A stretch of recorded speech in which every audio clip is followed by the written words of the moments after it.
Então, boa tarde, meus amigos, meus irmãos. Estamos iniciando aqui pelas ondas amigas a sua web rádio Estação da Luz, a sua rádio que emana paz aqui de Natal para todo o planeta Terra, o seu programa da tarde, o programa Ecos de Além Túmulo, que vai ao ar aqui pelas ondas amigas da web rádio, toda terça-feira e toda quinta-feira, sempre a partir das 14 horas. E a web rádio, como todo mundo aqui deve saber já de carteirinha, é a rádio que emana a luz aqui de Natal para o planeta Terra, mas que tem um apoio institucional do Grupo Espírita Emanuel, da Casa Espírita Emanuel, do Centro Espírita, do Pronto Socorro Espiritual Fabiano de Cristo, do Pronto Socorro Espiritual Maria do Pão, do Grupo Caritativo São Francisco de Assis e agora também do Centro Espírita Chico Xavier, lógico, evidentemente, do Movimento Espírita do Rio Grande do Norte. E o programa O Eco de Além Túmulo é uma homenagem toda especial que nós fizemos ao nosso querido irmão e amigo Teles de Menezes, que foi o primeiro divulgador do Espiritismo no Brasil, quando lá em Salvador, na Bahia, ele fundou em 1869 o jornal Espírita, o Eco de Além Túmulo. E hoje vamos continuar estudando o Evangelho segundo o Espiritismo. Só que está estudando todo o Evangelho. A gente vai trabalhar todo o Evangelho segundo o Espiritismo, capítulo por capítulo, apenas falando do que tem os capítulos, do que cada um contém. Em seguida, vamos fazer isso com o Livro dos Espíritos, o Evangelho, né? O Céu e o Inferno, a Gênesis, enfim, todos os livros, para que depois a gente possa trabalhar todas essas possibilidades. Então, todos esses aí foram tópicos, né? Introdução, já trabalhamos os atos comuns da vida do Cristo, né? A tradução de Saci, as 4 partes da introdução, as notícias históricas. Então, isso tudo foi Sócrates e Platão, tudo isso foi já trabalhado por nós nos programas anteriores. Já vimos aí o primeiro, o segundo, o terceiro, o quarto capítulo, o quinto, Bem-aventurados os aflitos, o Cristo Consolador do sexto, né? Bem-aventurados os pobres de espíritos, que têm puro coração. E hoje nós vamos estudar o Evangelho segundo o Espiritismo, estudo de 2020. Nós vamos começar estudando o capítulo 9. Mas antes de estudarmos o capítulo 9, nós vamos ter que fazer a prece de abertura e também a mensagem inicial e também o Evangelho. E temos que ir para o Evangelho segundo o Espiritismo, porque nós vamos agora fazer uma prece que está lá no capítulo 28, né, da coletânea de preces espíritas, prece pelas pessoas a quem tivemos afeição, quem gostamos, né? E ela começa assim: diga, ó meu Deus, de acolher benévolo a prece que dirijo para o Espírito. Aí você diz aí o nome do seu pai, Ezequiel da Anunciação, que é o meu pai, Heloísa Miranda, minha avó Delfina, minha tia Eponina, aqueles que já passaram lá para o outro lado. Faz intervir as claridades divinas e torna-lhes fácil o caminho da felicidade eterna. Permite, Senhor, que os bons espíritos que levam as minhas palavras até o seu pensamento. Tu, que me era tão caro neste mundo, escuta minha voz, que te chama para te oferecer nosso pendor da minha afeição. Permitiu Deus que se libertasse antes de mim, e eu disso não me poderia queixar sem egoísmo, porquanto fora querer-me sujeito ainda às penas e sofrimentos desta vida. Já estás liberto dessas penas. Espero, pois, resignado o momento que nos reuniremos de novo no mundo mais venturoso do qual nos precedestes. Sei que é apenas temporária a nossa separação e que, por mais longa que se possa parecer a sua adoração, nada é em face à ditosa eternidade de Deus, que Deus promete aos seus escolhidos. Que a sua bondade me preserve de fazer com que não retarde esse desejo, instantes em que poupe assim a dor de te encontrar e sair do meu cativeiro terreno. Ó, Quão doce e consoladora é a certeza de que não há entre nós mais do que um véu material que te oculta as minhas vistas, e que podes estar aqui, ao meu lado, a me ver, a ouvir como outrora, se não ainda melhor do que outrora, de que não me esqueces, de que não me esqueces, do mesmo modo que eu também não te esqueço, e de que os nossos pensamentos constantemente se entrecruzam e que tu sempre me acompanha e me ampara. Que a paz do Senhor esteja contigo. Então, essa aqui é uma oração que está no livro Evangelho segundo o Espiritismo, um livro que nós estudamos hoje, e que, lá na coletânea de preces espíritas, foi trazida para nós justamente para que nós pudéssemos trabalhar essa possibilidade de falarmos com os nossos entes que já foram, que são queridos, mas que estamos agora momentaneamente separados, mas que com certeza iremos nos reunir mais cedo ou mais tarde. E a mensagem preparatória está no livro Caminho Espírita. O item 166 é libertação espiritual. A criatura terrestre pode realmente aproveitar-se das leis que não se subscrevem, manobrar vantagens que não conquista, cruzar caminhos que não talha, habitar casas que não levanta, comer o pão que não produz, trajar o fio que não tece, ampliar processos de reconfortos que não inventa, colaborar na execução de programas que não planeia,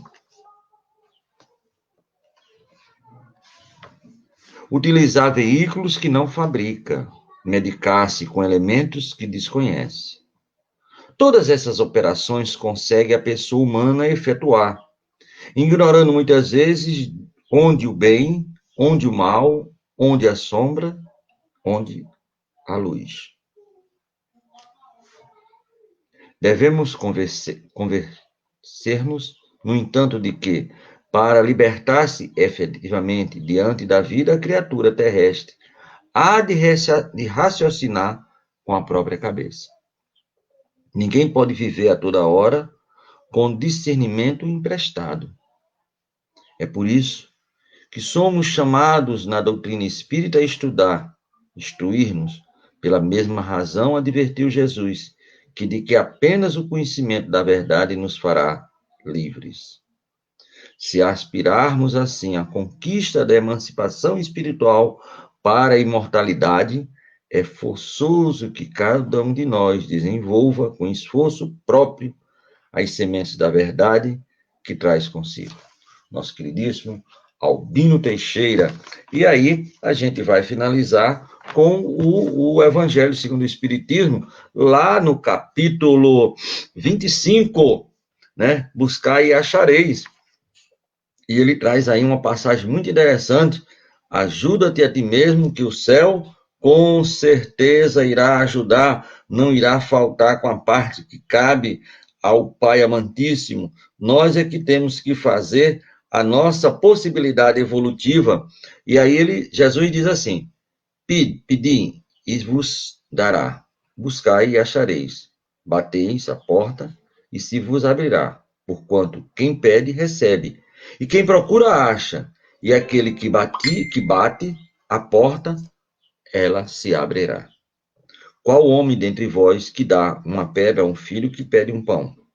Ou se pede um peixe, dar-te-á uma serpente. Ora, se sendo muito maus, como sois, sabeis das boas coisas aos vossos filhos, não é lógico que, com mais forte razão, vosso Pai que está nos céus dê os bens verdadeiros aos que lhe pedem? Isso é uma pergunta que Jesus faz, isso está em Mateus capítulo 7, versículos de 7 a 11. Então, nós tivemos aí uma prece pelas pessoas que tivemos aflição, que já foram para o plano espiritual, tivemos também a prece também a mensagem daquilo que devemos fazer e não ficar todo o tempo tomando emprestado, ficar usufruindo de algo que mais cedo ou mais tarde não nos pertence, será arrebatado e ficamos sem nada nas mãos. E finalizando, ajuda que o céu te ajudará, faz a nossa parte, temos que fazer a nossa parte, porque a parte de Deus já está totalmente completa. Então, depois da prece, depois da mensagem, depois do Evangelho, nós vamos começar aí com o estudo do Evangelho segundo o Espiritismo. Bem-aventurados os aflitos, bem-aventurados aqueles que são brandos e pacíficos, né?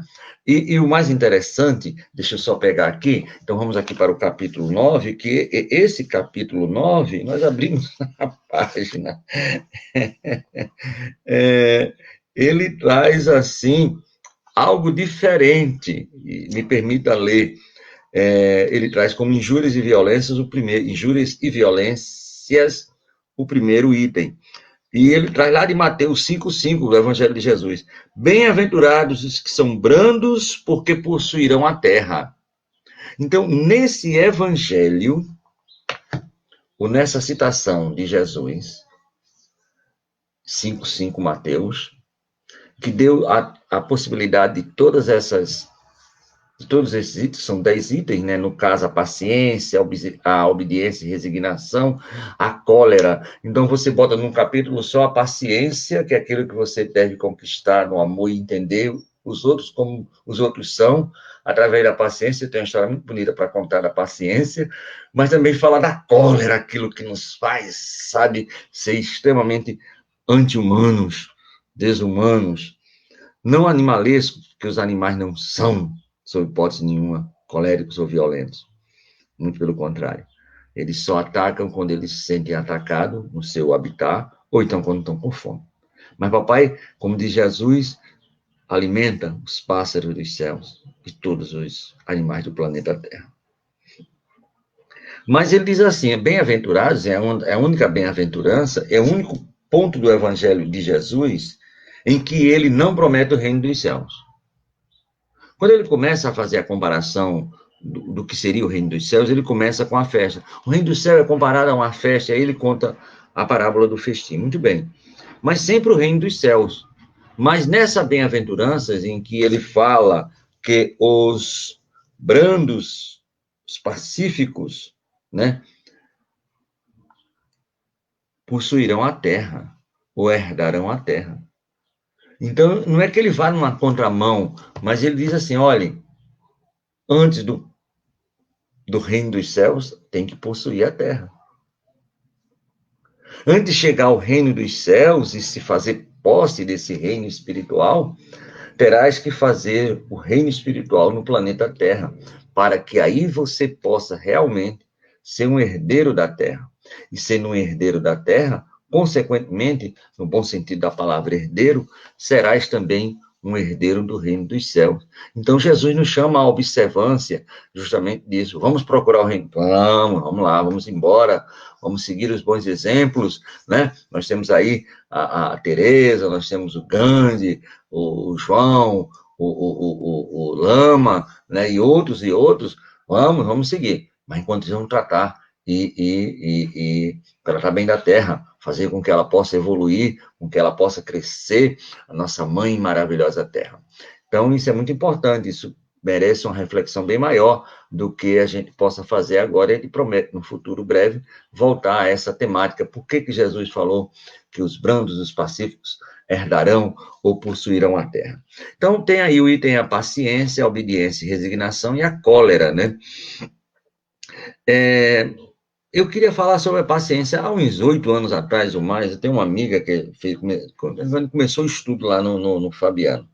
Ainda era no sábado, a partir das 4 horas, ia das 4 até as 5h45. Era 1h30, são 1h45. Eu tinha que correr feito um doido, porque 5h45 terminar, para 6 horas iniciar a terceira etapa da casa. Muito bem. E uma amiga, assim que a gente começou, isso acho que foi em janeiro, fevereiro, se eu não me engano, ou março, foi por aí, foi no início do ano, não mais do que abril. E ela fez até um estudo conosco lá na federação, e estava ela e o esposo. E ela disse, Tavares, a gente tinha feito a dinâmica era início do ano, porque eu me lembro que a gente fez a dinâmica da porta aberta e da porta fechada. O que é que você vai deixar nesse ano entrar com a porta aberta, o que é que você vai fechar? Então, um falava isso, vou abrir a porta para o amor, vou fechar a porta para o ódio, e ela veio dar um verdadeiro testemunho. Tavares, independente disso, ano passado eu fiz um trato com Deus, eu queria trabalhar a paciência, que eu sou muito impaciente, eu sou assim, muito avexado, eu não tenho nem pavio. E eu digo, meu pai, eu preciso nesse próximo ano trabalhar essa paciência. Mas meu amigo Tavares, segundo ela me falava, disse, olha, dia 1º de janeiro, não, mas dia 2 de janeiro, uma irmã minha, por um problema de saúde dela e do marido, veio deixar o meu sobrinho lá em casa para eu ficar com ele enquanto eles estavam nesse período de doença, convalescência, estava no hospital, aquela coisa toda. E são palavras textuais, eu estou aqui repetindo a palavra dela. Eu não vou dizer que o menino era o capeta, longe de mim, mas ele era o primeiro secretário. Porque o menino, aí você sabe tudo aquilo, complicado. E eu aguentei o primeiro dia, o segundo dia por causa da irmã, e no terceiro dia eu já estava sem paciência, já estava pensando em degolar o menino, aquelas coisas todas. E eu uma vez bati assim com o pezinho no chão, como reclamando da vida, disse, mas engraçado. Eu pedi para trabalhar a paciência esse ano e Deus me manda logo esse secretário do capeta. Ela diz assim, mas Tavares, parece que eu ouvi o anjo guardião. Eu disse, minha irmã, você pediu paciência, nós mandamos a melhor possibilidade de você trabalhar a sua paciência, você está recusando, foi quando eu comecei a entender e ver o secretário do capeta já como seguidor de Jesus, pelo menos como anjo guardião nosso, porque eu estou tentando trabalhar a paciência com aquilo, porque a paciência em si não é tá tudo certo com você, tudo bem. A paciência é justamente aquilo que está na ventania, está pegando o ar e você está calmo, está tranquilo, né? Essa é a coisa, não é a tranquilidade do mar morto, é você saber aceitar a situação do jeito que ela é. E a paciência que a gente quer trabalhar o amor, a caridade, a bondade, e esquece a tal da paciência. E ela inclusive a mensagem paciência, ela diz assim, são alfinetadas de 1000 alfinetes que nos chegam de todos os lados.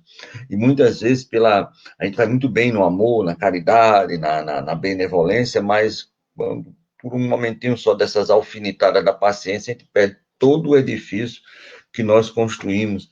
É como se fosse um castelo de cartas, né? Que um simples sopro de pouco de falta de paciência faz com que todo o castelo venha desmoronar. Então, esse capítulo 9 é muito interessante, muito bonito, por causa da paciência. E a obediência e a resignação é realmente um item muito bonito do capítulo 9. E nós vamos agora para uma prece, a prece de Cerintos, que essa é uma prece da paciência.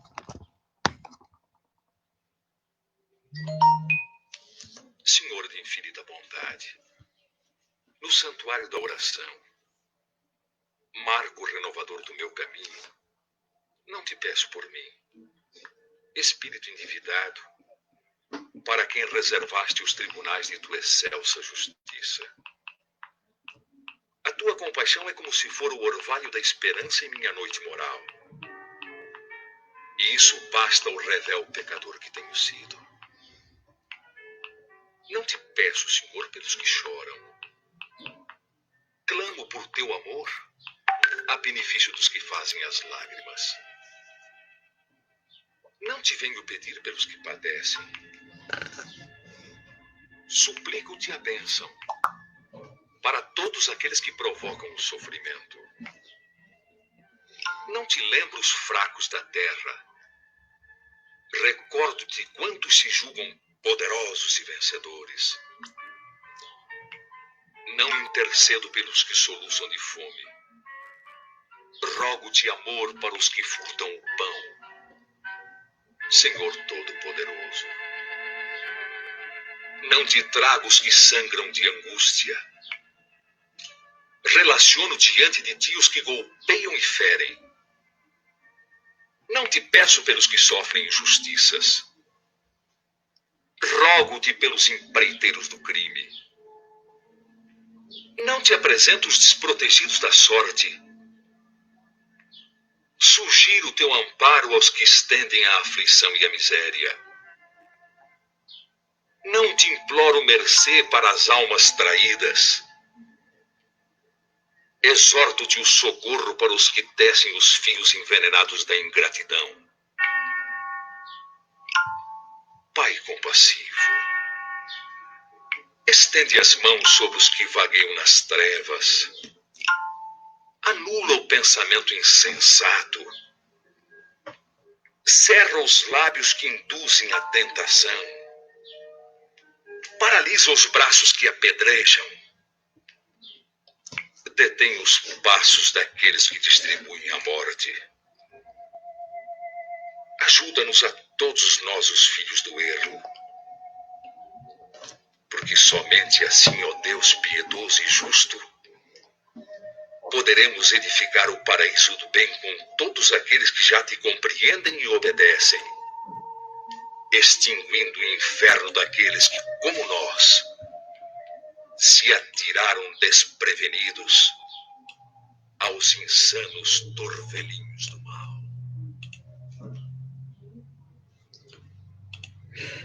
E depois do capítulo 9, nós vamos para o capítulo 10, que traz como chancela: bem-aventurados aqueles que são misericordiosos.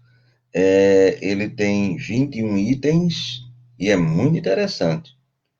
São ensinamentos que nos calam muito fundo na alma, porque aí você tem a chamada reconciliação com os adversários, você tem a trave no olho, você tem o não julgueis para não serem julgados, e a mulher adúltera, lógico, são 21, nós só colocamos aí 4.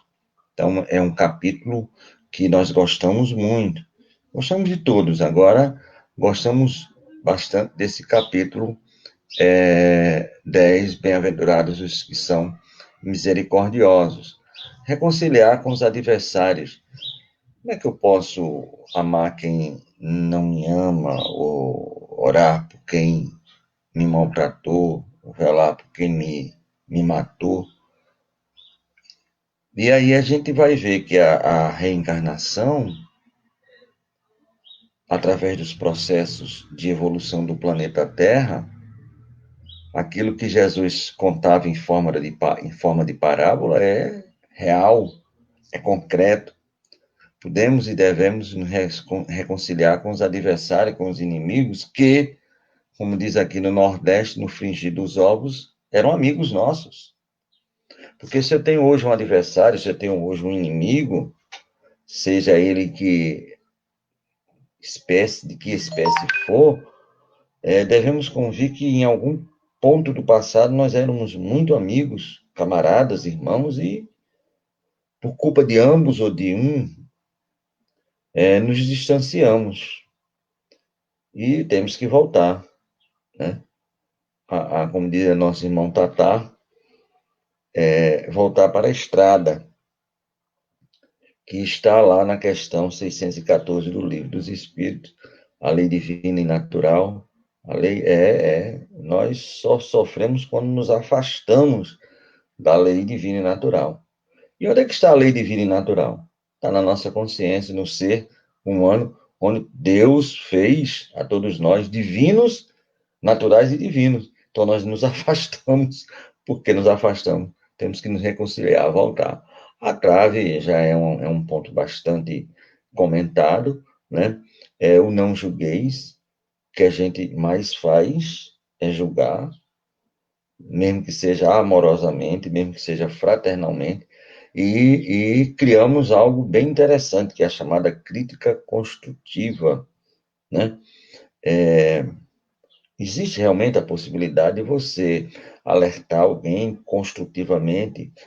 Sem isso, os perigos do mundo seriam muito grandes, mas raros são as pessoas, raríssimas são as pessoas, e nós estamos fora desse raríssimo, muito fora, que conseguem fazer isso com um desvelo muito grande. Ensinar ou fazer uma advertência em que nos leve a mudar de possibilidades, né? Tem, mas são raros. E a mulher adúltera, que a partir desse princípio nós fizemos as mulheres do Evangelho, porque verificamos a partir da leitura da mulher adúltera, que depois na Boa Nova vamos verificar que nem adúltera era, mas como o Evangelho do Cristo está recheado pelo elemento feminino, né? E ouso dizer que foi assim o elemento que deu flor, perfume ao Evangelho de Jesus, né? Porque já temos lá Pedro, grosso, uma pedrazinha de sal, Paulo, essa turma toda, né? Ananias, Nicodemos, né? Pilatos, os reis, Herodes, essa turma toda, né? E o elemento feminino veio dar esse perfume, essa coisa bonita que tem a polaridade feminina nos corpos humanos, apesar dos espíritos não terem sexo, né? Vamos dizer assim, como diz os espíritos, como nós entendemos. Muito bem. E depois daí, nós vamos passar do capítulo 10 para o capítulo 11, né? E o capítulo 11 nos traz essa verdadeira proposta, que é amar o próximo como a si mesmo. E amar o próximo como a si mesmo, esse capítulo do Evangelho contém 15 itens, entre os quais dai a César o que é de César, o egoísmo, que é uma mensagem de Emmanuel, o nome está Emmanuel, e depois perguntado, o próprio Chico perguntou, ele confirmou, e deve-se expor a vida por um malfeitor, né, entre esses 15 itens. Amar o próximo como a si mesmo, esse ensinamento está no Primeiro Testamento, né? Lá no Levítico, Jesus, lógico, pegou porque é de autoria dele, que é de autoria do Pai Amantíssimo, de Deus, nosso Senhor, nosso Criador, ponto. Mas é uma proposta que nos mexe com todos nós. Queiramos ou não, ainda somos muito, vamos dizer assim, aquele doutor da lei que perguntou a Jesus, e quem é meu próximo?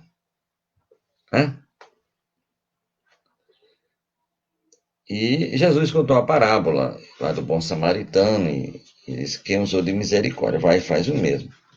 Mas temos que convir que o próximo, mais próximo de nós somos nós mesmos.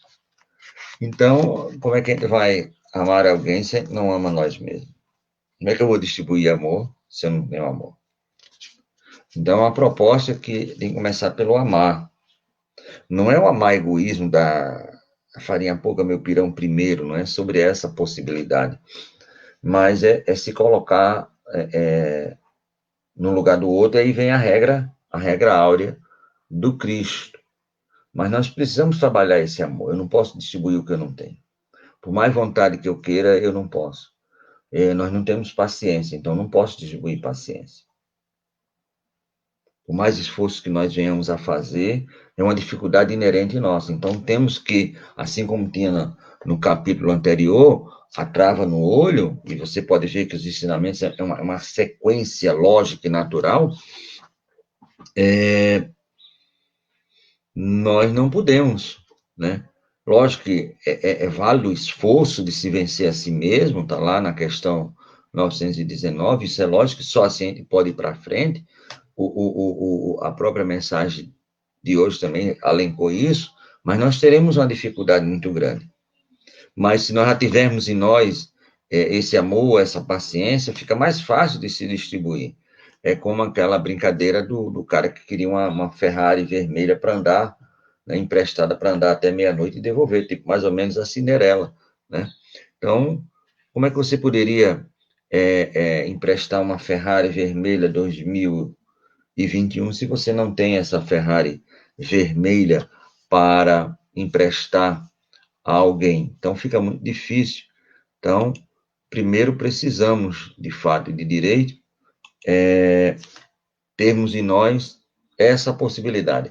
para aí passar. Então, é a grande proposta de Jesus, amar o próximo como a si mesmo, que é uma proposta de Deus para todos nós. Dai a César o que é de César, muitas vezes as pessoas entendem de forma muito equivocada. Não é César o dinheiro, que a gente não deve. O dinheiro é invenção de Deus, não é invenção do diabo, como muita gente diz, não. Né? É a invenção de papai, que autorizou, né, por uma evolução nossa, a possibilidade disso, como forma de premiar o suor do trabalho material. Né? Então, o sal da terra, hoje só o sal da terra, e o dinheiro, com o dinheiro a gente ganha um salário que vem de sal. Então, vê aí né, os contextos sendo colocados, sal da terra, o salário que vem de sal. Então, tudo é uma criação do Pai. E ele não poderia, Jesus não poderia condenar, sobre hipótese nenhuma, o dinheiro como. Tem até uma prece de meia oração do dinheiro. Mas Jesus falou, dai a César o que é de César, e não era nem para pagar o tributo. Ele disse, olha, viva no planeta Terra com as leis que o planeta Terra tem. Por isso que ele disse, eu vim ao mundo e venci o mundo. Eu abri mão de todas as minhas possibilidades para viver no planeta como todos vocês vivem, inclusive encarnando como vocês encarnam. Então, há possibilidade de se atingir um grau de maturidade nesse planeta. Se assim não fosse, o Pai estaria nos condenando a um caminho sem volta, a uma perdição que não é. Está aí, ajuda que o Gel te ajudará. Se você é mau, você não dá um peixe, você não dá uma pedra a um filho que pede um peixe, né? Então, imagine o Pai amantíssimo. Então, se tem isso na Terra. Aí, o que Jesus diz? Viva de acordo com as coisas. É para pagar o tributo a César? Pague o tributo a César. Se você achar por bem que aquilo não deve ser, trabalhe para remover aquilo, não pela ignorância, não pela brutalidade, não pelos protestos, não pela força, mas pela inteligência, para que se crie outros mecanismos, enquanto aqueles não. Então, o governo, de uma forma geral, os países, os municípios, precisam desse dinheiro. E os seus cidadãos cooperam através do imposto. Você pode impor uma coisa imposta, que foi imposto, se não fosse, não era, ninguém pagaria se é imposto. Mas, eu sou contra o imposto. Ótimo, muito bem, vamos criar um mecanismo que não precisamos mais de pagar os impostos para manter o Estado, para manter todas as possibilidades. Como é que a gente vai fazer? Então, enquanto não tem nada melhor, vamos pagar o imposto, dê a César o que é de César.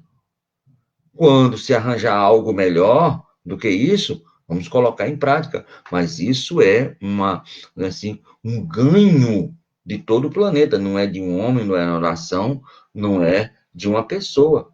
Então, quando Jesus fala isso, ele está abrangendo um pouco mais além do horizonte daquilo que é o reinado de César e o reinado de Deus, como se houvesse uma disputa, o reinado de Jesus e o reinado de César, né? Apesar do César, ou a palavra César, ou Império Romano, representar as possibilidades materiais, equivocadas sob posse nenhuma. Muita gente condena o Império Romano pelas barbáries que fez, mas a gente esquece os benefícios maravilhosos que até hoje ainda existem daquela época.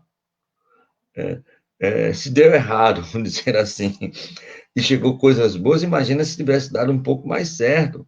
Então, eles conseguiram fazer algo maravilhoso, que eu tenho uma grande admiração pelo Império Romano, e que, normalmente, os livros, com todo respeito, os livros espíritas, os filmes, sempre expondo o que de mais errado tinha o Império Romano, como se aquilo fosse uma coisa só lá daquela época, e morreu ali, ficou ali, né?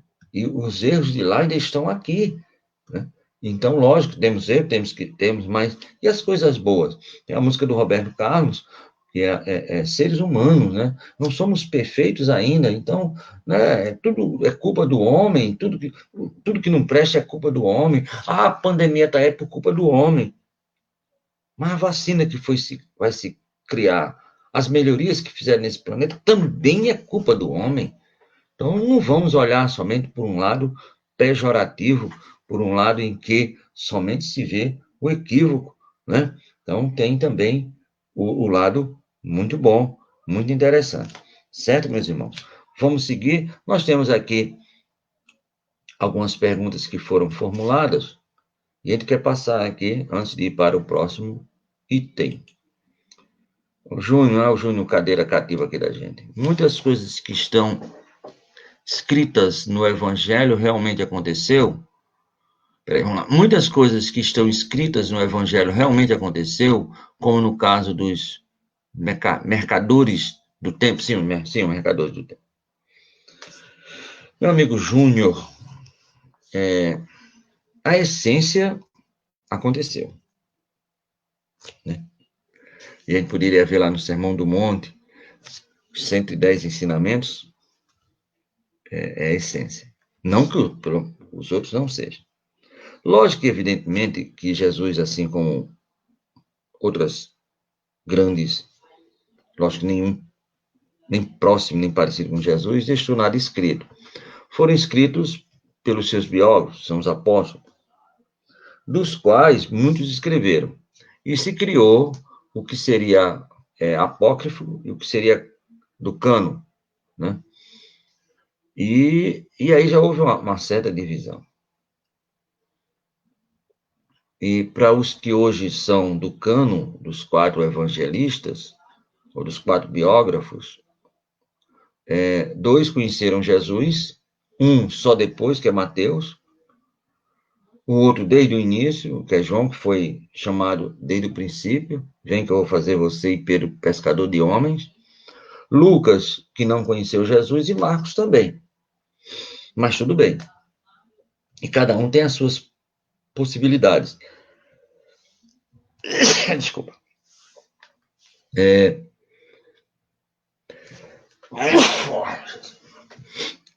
Cada um tem as suas possibilidades.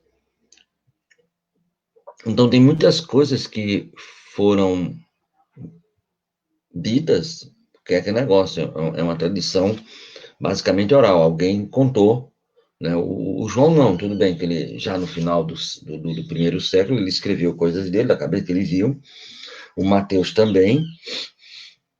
Mas já o Lucas e o Marcos já foram de ouvir falar. Então, Pedro falou, Maria falou, aquela coisa toda. Então, isso já pode dar uma perturbação muito grande na estrutura da coisa.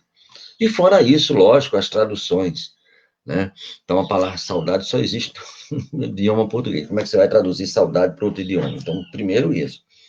Segundo, além das traduções, há as adulterações, feitas muitas vezes sem a maldade, sem a malícia, e outras feitas justamente com maldade, com malícia, para manipular a massa que ali estava a se formar, né? Mas, no cômputo geral, passou-se, apesar dos 2000 anos, de forma quase que sem lesão, a essência do Evangelho de Jesus. Lógico que aquilo que foi feito em nome do Evangelho é outra coisa, que é coisa da gente, né? Cavaleiros Templários, as Cruzadas, Inquisição, isso não tem nada a ver. Igrejas suntuosas, muito bonitas, lindas e maravilhosas, mas não tem nada a ver muito com o Evangelho do Cristo.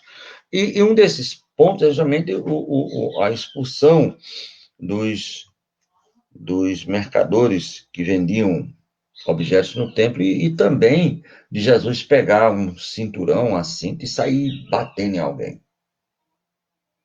É tão improvável que o homem Jesus tenha tido um pouco de falta de paciência, né, com aqueles nossos irmãos e derrubou, porque no momento que ele derrubou a mesa dos cambistas, das pessoas que estavam lá, ele deu um prejuízo a alguém. Então você vê um Chico Xavier, que é um cisco realmente em relação a Jesus, né? Desculpa a expressão, com todo respeito, é um verme em relação ao ser Jesus. Ele não fazia isso porque ele encontrou um ladrão dentro da casa dele e deixou o ladrão dentro de casa, ainda deu café e pão para o homem. Então, como é que pode ser um discípulo maior do que o mestre? Então, ele não poderia dar um prejuízo. Primeiro, Prejuízo, que já derrubou, já soltou os pombos, deu um prejuízo. Outra coisa, ele bateu em alguém.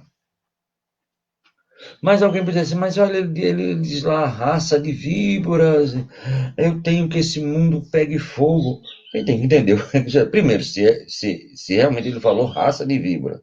E se falou, se a raça de víbora tem esse sentido. E outra coisa, vamos deixar cair a máscara, somos ou não somos um pouquinho de, né? Como dizia o Caco, sei lá, o Caco lá do programa, né, em relação à outra do chocalho.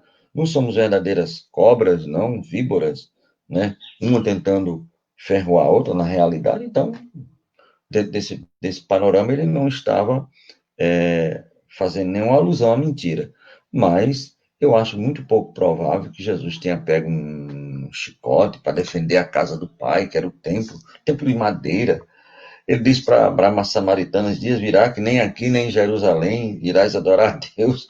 Deus é espírito, e em espírito é adorar. Aí de uma hora para outra ele resolve que ali é a casa do pai dele, um templo de madeira, que hoje não existe mais, só um muro lá, né, das lamentações, e vai sair. Quer dizer, então é uma coisa assim muito, muito humana, muito dos homens que colocaram justamente para, né, uma manipulação. Então, com certeza, como aquela que diz assim, deixa quem não puder pegar a sua cruz, que me siga. Jesus falou isso muito antes da morte dele, né? O capítulo o Evangelho de Mateus, acho que foi até o capítulo 28, se não me falha a velha memória, e isso ele fala no capítulo 14, 15, no máximo 20. Então, quer dizer, tem nem possibilidade de ele ser crucificado. E a cruz, na época, não era a morte para um romano, tanto que Paulo não morreu crucificado, porque ele era romano, isso era só imposto aos povos que estavam sob domínio romano, escravos do romano, e para os chamados arruaceiros, né, os bagunçadores, né, aqueles que tentavam agitar alguma coisa como uma forma de um exemplo muito grande. Então, a morte pela crucificação era uma morte que iria degrenir a imagem. Então, Jesus não podia dizer, olha, pega a sua cruz. Depois, não, tudo bem, aí, depois da crucificação, aquele símbolo de dor se transformou num símbolo, aí tudo bem, mas nunca antes, né? Então, com certeza, dias virá, assim que, além disso, vamos tocar, temos também a questão do nosso querido Pilatos, do nosso irmão Judas, que dias virá em que essas possibilidades serão elucidadas, quando tivermos até, quem sabe, um pouco mais de substância, um pouco mais de paciência, né, um pouco mais de amor para entender. Não que o que seja agora seja falso, é que nós não temos ainda a visão da verdade toda. Nós ainda estamos no sopé da montanha. Mas quando a gente chegar mais ou menos no meio da montanha, uma visão maior, então a gente vai poder entender o Daí de César um pouquinho melhor, o egoísmo, né? Se expor a vida por um malfeitor. E aí, vamos expor? Mas um bandido realmente um bandido. Eu não vou me atirar na frente de um bandido para ele não levar um tiro, expor minha vida, um homem de bem, por alguém que é equivocado. Partindo desse princípio, é leal. E aí, como é que se faz nessa afirmativa aí de expor? E quem sabe se aquele malfeitor não foi o teu pai, teu irmão, um amigo seu, de vidas passadas, que por causa de você, ele desviou e está desse jeito. Porque quando eu faço mal a alguém, que alguém se desvirtua, como falou o nosso irmão Tatá Marquense, eu saí da estrada. E quando a gente sai do caminho da estrada, a gente pode pegar todas as possibilidades. E aquele malfeitor que eu expulsei da estrada por uma maldade minha, ele se vai falar, ele está tentando entrar na estrada de novo e não tá tendo possibilidade. Então, partindo desse princípio. Lógico que ele não deve ser conivente com um erro, sobre hipótese nenhuma. Quando o erro faz mal só a mim, tudo bem, está lá no Evangelho. Quando faz aí tem que ver a soma, né, das possibilidades. Mas ninguém é uma ilha solteira para fazer mal a só. Eu bebo, eu só estrago com o meu corpo. Eu fumo, eu só estrago. Eu não fumo na frente de ninguém, eu só fumo comigo, eu só bebo comigo. Quer dizer, mas essa pessoa não tem pai, não tem mãe, não tem irmão, não tem amigo, não tem mulher e filho que vão sofrer. Imagine para um pai ver um filho que criou, né, que veio nascer, veio ao mundo, tá numa sarjeta, tá fazendo mal só ele, lá na sarjeta, mas imagina para uma mãe. Imagina para um filho ver um pai assim, ou uma esposa, quer dizer, então, não há possibilidade de você fazer mal só a você, porque você não é uma ilha solteira, você não está num local sozinho, numa ilha, certo? Além de uma ilha solteira, aí tudo bem, no Robinson Crusoe, mas fora isso, nós estamos vivendo um com o outro. É por isso que ele diz assim, é a César que é de César, respeite as leis do mundo, certo? Meu amigo, chegou outra pergunta aqui, vamos botar. Olavo, lá de Afogados, Recife. Muito bem, senhor Olavo. Sem a reencarnação, muitos dos códigos que estão contidos no Evangelho ou são compreensivos, ou manipulados. Isto é certo? É certo. Incompreensíveis e manipulados. Tem algumas partes do Evangelho, não só, meu querido Olavo, não só com a reencarnação, mas também com a vida após a vida, né? Que de uma forma ou de outra é o princípio da reencarnação.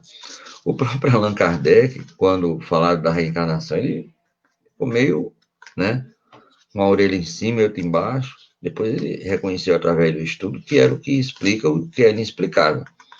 Então, e aí você tem que ver também o seguinte, é aquela chamada manipulação. Muitas vezes sem maldade, mas que uma palavra, muitas vezes, é como você botar uma vírgula antes ou depois de uma sentença, uma vírgula ela tem um poder de fazer uma modificação grande. Então, mais atrás, nos capítulos anteriores, 5, 6, 7, 8 e 9, tem as chamadas bem-aventuranças. E o nosso irmão Severino, ele descobriu, estudando, que, na realidade, a palavra certa não é bem-aventurados, porque é uma manipulação. Se foi uma manipulação, vamos dizer assim, para manter uma escravidão, ninguém, não vamos discutir sexo dos anjos. Mas o que é que ocorre? Ele descobriu uma outra palavra, muito mais interessante, que se você for observar, ela é mais condizente com o que Jesus queria falar. Então, bem-aventurados os aflitos. Eu sou bem-aventurado por estar sofrendo. Estou aqui com... não é assim. Aí a palavra, em vez de ser bem-aventurado, avante, continue caminhando nesse caminho, aceite. Aí nós temos nosso irmão Jerônimo Mendonça, viva isso aí, que no futuro você será bem-aventurado. Ontem nosso irmão, e hoje o nosso irmão Nicola vai estar com a gente, e ele disse que depois do desencarne de Jerônimo, eles foram visitar Chico. E Chico disse, olha, hoje Jerônimo é uma estrela. Olha aí, avante, ele avançou, ele continuou, ele aceitou, não resmungou. Ontem foi perguntado, mas ele não reclamasse, nem de vez em quando ele tinha sabe, não. Né? Aí bem aventurado ele é no futuro, nas próximas encarnações. Então, tem também essas possibilidades que nós alencamos. E lógico que quanto a vida após a vida, a reencarnação, a pluralidade dos mundos habitados, a comunicação entre o plano espiritual e o plano material, que é a mediunidade, sem esse contexto, o Evangelho de Jesus, ele fica muitas vezes capengue. É por isso que algumas pessoas se tornam ateias, porque você quer impor aquilo pela fé. É assim, pronto. São os mistérios de Deus, e acabou, não vamos discutir. Mas eu quero discutir o mistério, você tem que morrer para ir discutir com Deus, você não vai querer morrer. Então, você prefere aceitar aquilo e dizer como outro, botar o rabinho entre as pernas e pronto. Aí o Espiritismo, ele vem e começa a trazer, dentro do Evangelho, luz mais forte. É como diz o nosso irmão Saibaba, nós temos o Evangelho de Jesus, que é uma luz. Só que a gente iluminava essa luz, vamos dizer assim, com a lâmpadazinha de 40 velas. Quem é mais antigo sabe. Então, era a lâmpada de 40 velas, a lâmpada de Edison, incandescente, que hoje diz que não presta mais para nada. Meu Deus do céu, iluminou o planeta durante quase 100 anos, tirou o planeta da escuridão.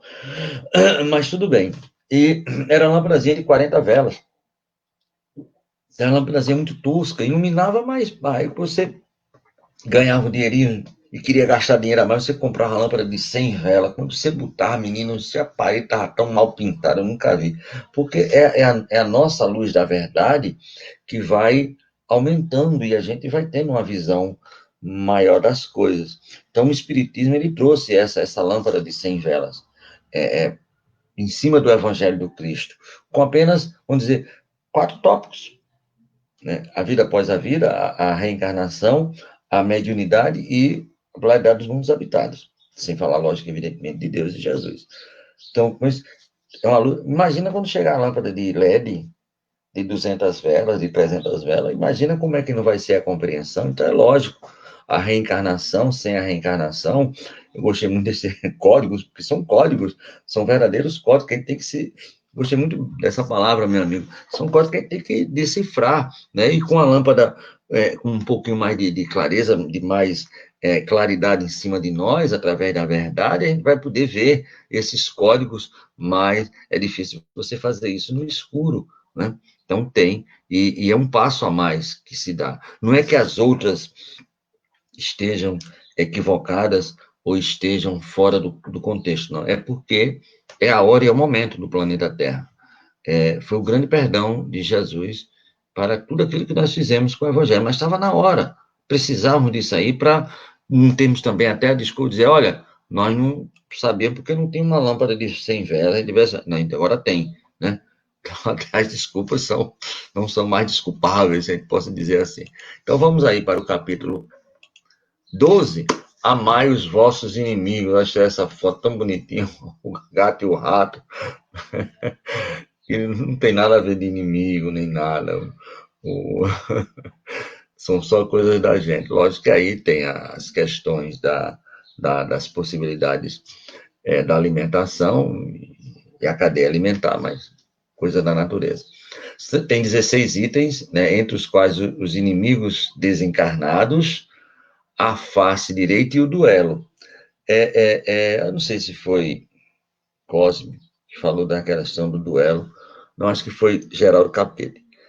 Que no Evangelho segundo o Espiritismo, desses 16 itens, eu acho que são 5 só do duelo. E o cara, mas meu amigo, veio um cara conversando comigo, mas meu amigo, 5 itens só do duelo.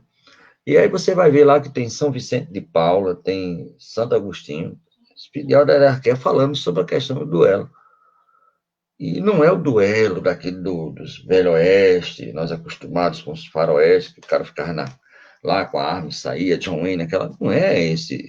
É lógico que esse duelo, que se fazia esse duelo.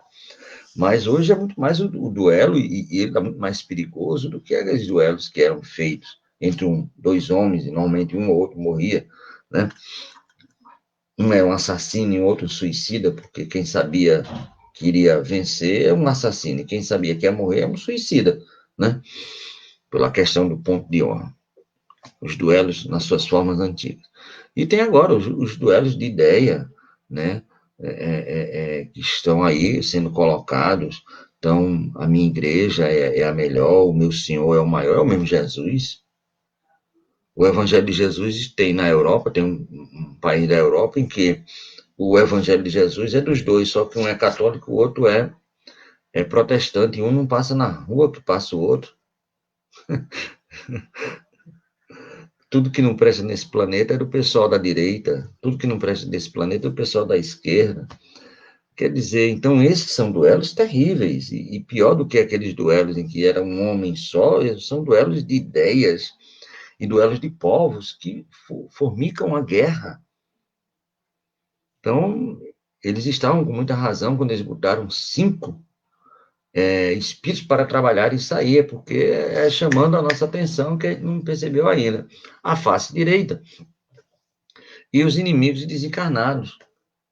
Porque se nós não tivemos a oportunidade de reconciliar com eles que estão aqui na Terra, porque Fica bem, a inimizade já vem do plano espiritual. O choque anímico da carne não faz essa inimizade diminuir.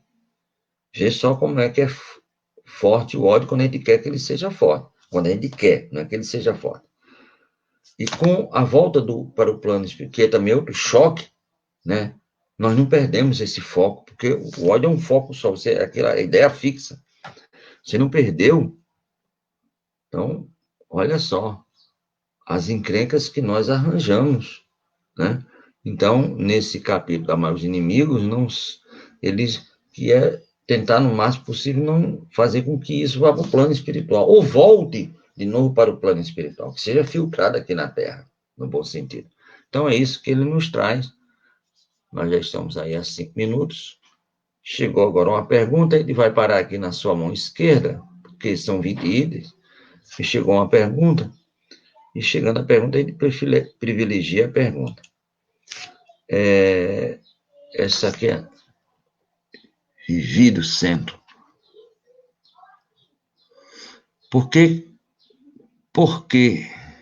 o Evangelho de Jesus é interpretado de forma tão diferente? Ela bota entre parênteses religião. Que muitas das vezes parece que se está se falando de coisas totalmente diferentes, quase absurdas. Minha irmã, ela vivia, acho que é uma menina, uma moça, uma mulher, não poderia ser de forma diferente, enxergar o Evangelho de Jesus de forma diferente, porque cada um a gente vai lá para a questão 100, não é que se justifique, né? Não era para ser assim, não será assim, está sendo assim, foi assim, mas não será assim. Dias virá, Jesus já falava em que o leão e o cordeirinho irão cear no mesmo pasto, né? Sem ser um ficar com medo de ser devorado e outros, né, fugir porque pode ser devorado. Mas isso, a questão sendo o livro dos Espíritos, que está lá na escala espírita, na escala espírita, fala justamente, né, dessas diferenças que nós temos de evolução. Então, como nós somos um planeta bem heterogêneo, bem diferente, aqui tem de todas as possibilidades, a nível de espíritos em provas e expiações, dos mais recalcitrantes, dos mais brilhantes, então temos que viver e ver que nesse planeta, viver o conviver, tiver o pai e mãe do mesmo jeito que qualquer um de nós teve, como Jesus teve, um Mussolini, um Mao Tse-tung, um Hitler, um Gengis Khan, mas tivemos um Francisco de Assis, um São Vicente de Paula, Maria de Nazaré, né? Então, para você ver até em que extremidades, né, pode ir o planeta nessa questão das diferenças. E lógico que cada um vai analisar do seu prisma. É uma história muito interessante, mas é em relação à verdade. Então, Deus achou por bem que o planeta Terra já estava bem evoluído, né, e que já poderia receber a luz da verdade. E a luz da verdade viria em forma de um espelho, né, para que cada um pudesse ver que a verdade está em você. 621, a lei da consciência.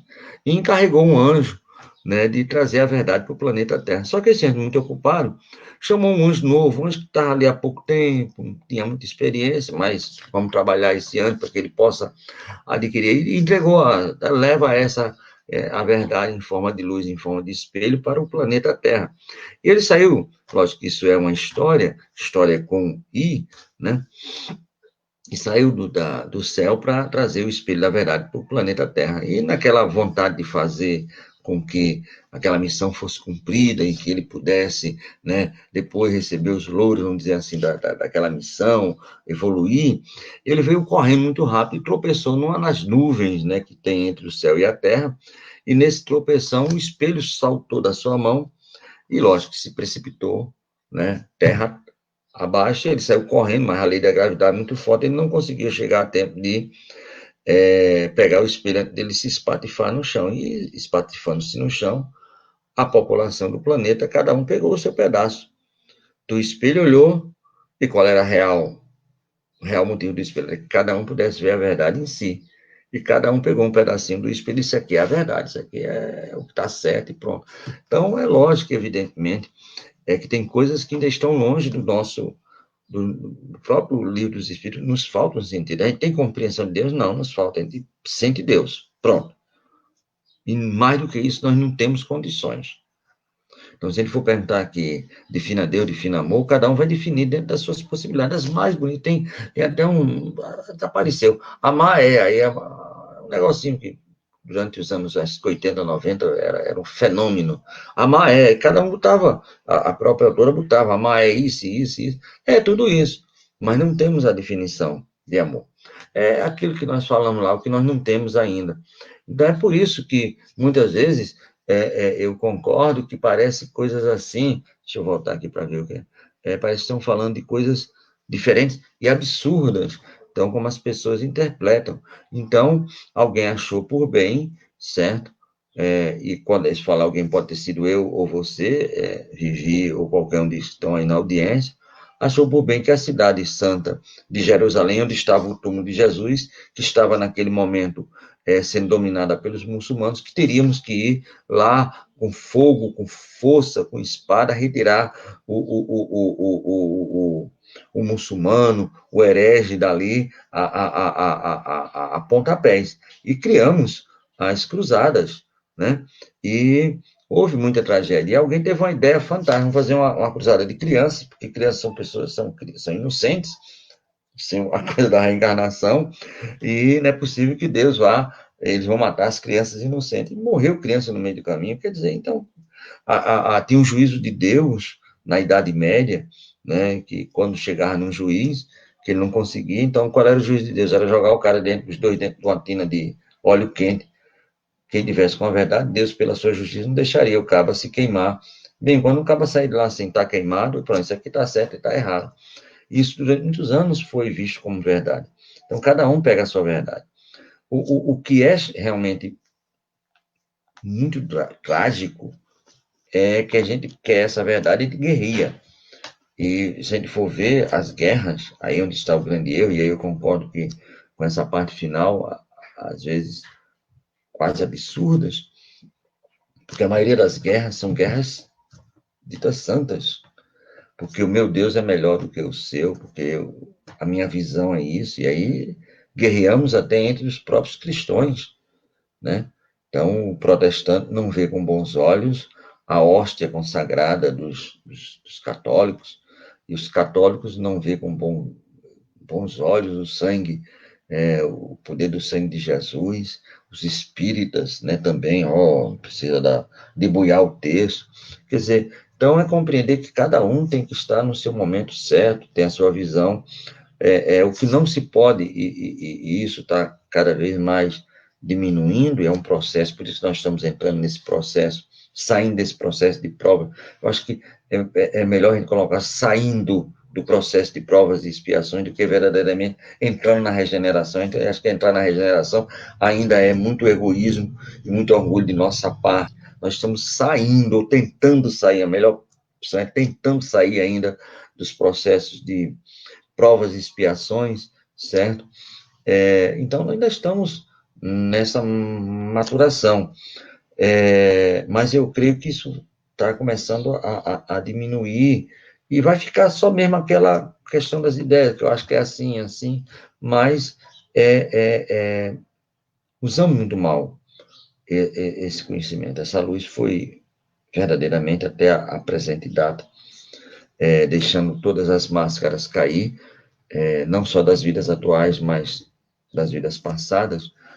Nós usamos muito mal a luz que foi colocada do Evangelho de Jesus em nossas mãos, de forma que pouquíssimos trabalhadores do Cristo conseguiram sintetizar aquilo. Então, fomos em busca de implantar o Evangelho de Jesus, sempre com uma espada na mão, com sangue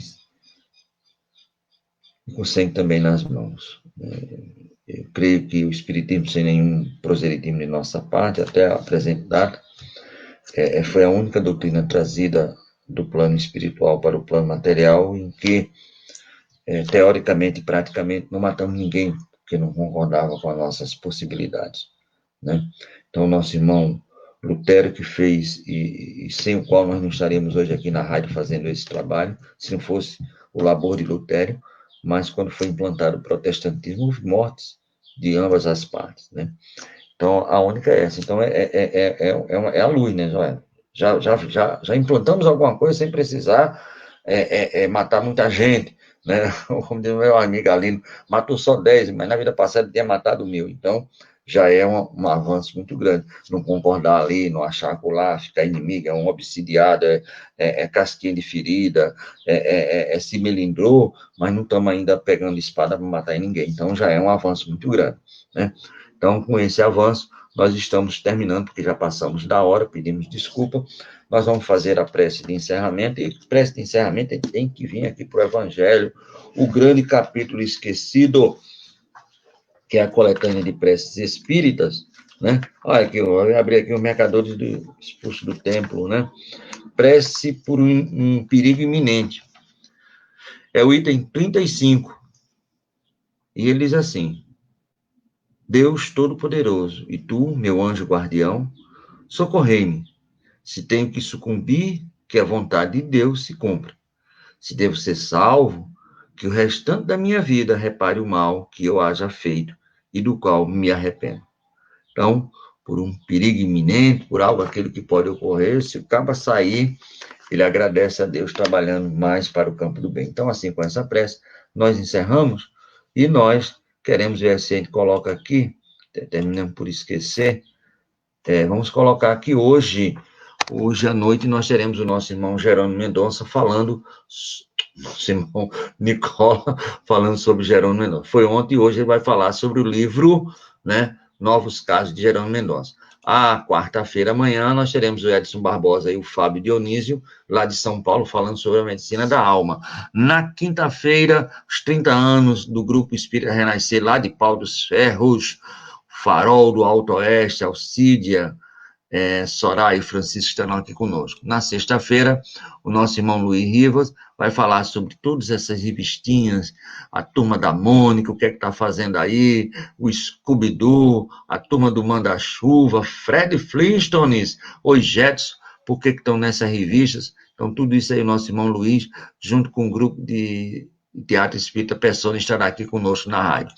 E, no sábado, o nosso irmão Eurípides Veloso, vai estar fazendo o lançamento do seu livro, A Peregrinação do Verbo. Então, muito obrigado a todos. Encerramos hoje a nossa participação. Que a paz, o amor e a harmonia do Cristo esteja no coração de todos, hoje, amanhã e sempre. Um abraço aí para o nosso irmão Décio de São Paulo e toda a sua família. E muito obrigado e até às 19 horas.